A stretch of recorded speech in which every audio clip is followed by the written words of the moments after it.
One of the great pleasures of working in agriculture is living alongside agriculture.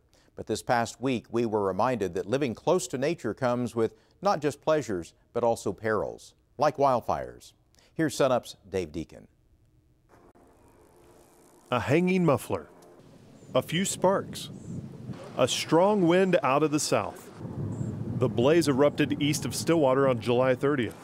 There were 40 agencies, there were 200 firefighters, as well as helicopters dropping water. Keith Owens nearly lost his house that day.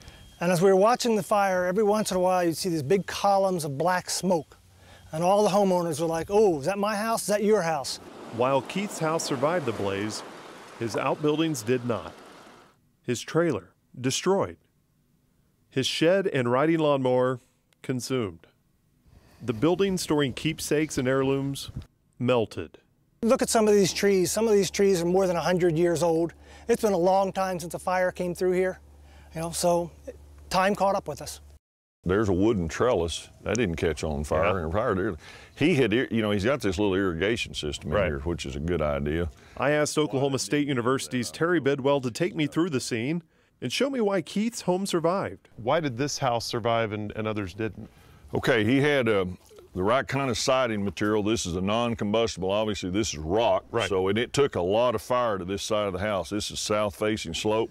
The ground cover here was very short, but even then, it burned really hot. You can see the black marks along the base here, and it put up so much heat, it actually melted this vinyl siding up here. Wow. The backing behind that siding is drywall. And so, it won't carry a fire, but you can see how hot this got. And this house was very close to burning down.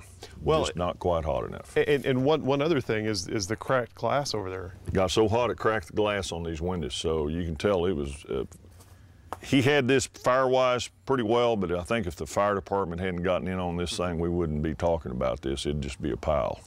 Terry is talking about the Firewise Program, which teaches homeowners how to plan their landscapes best to protect against wildfire.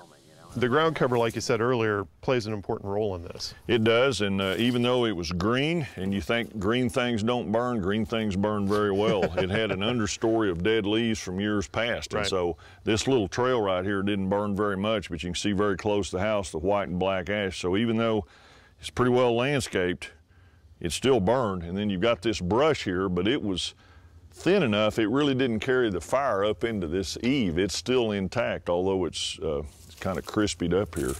Ideally, I wouldn't want any of this brush in here. I'd get this out of here. Firewise works through a number of basic changes that can make all the difference when the flames start to creep towards your home.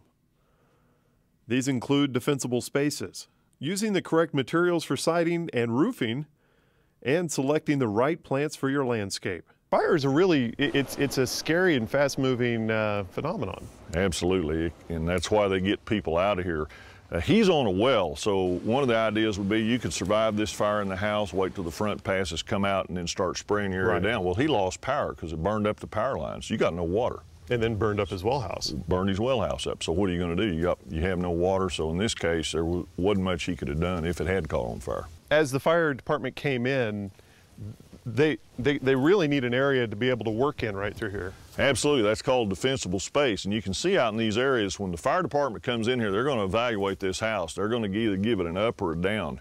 If it's a down, it means we're not going to put a crew in here because we don't want to get anybody killed. We'll evacuate. They had enough space here they could defend this structure, and they did. They did a wonderful job. I spent about $300 a week and a half ago buying drip irrigation equipment, and now most of it's melted. But your tree made it. But the tree made it.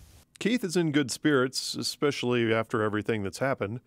Let me just add one thing, and that is, you always hear that you should have things, a list in your mind about what you're going to take. When the fire is approaching is not the time to start deciding what's important and what you need to take with you. When that happened and you were running through, tell me what you were grabbing. Things I was grabbing were things that I thought were irreplaceable, and the dog. Yeah. No, the cat wouldn't come.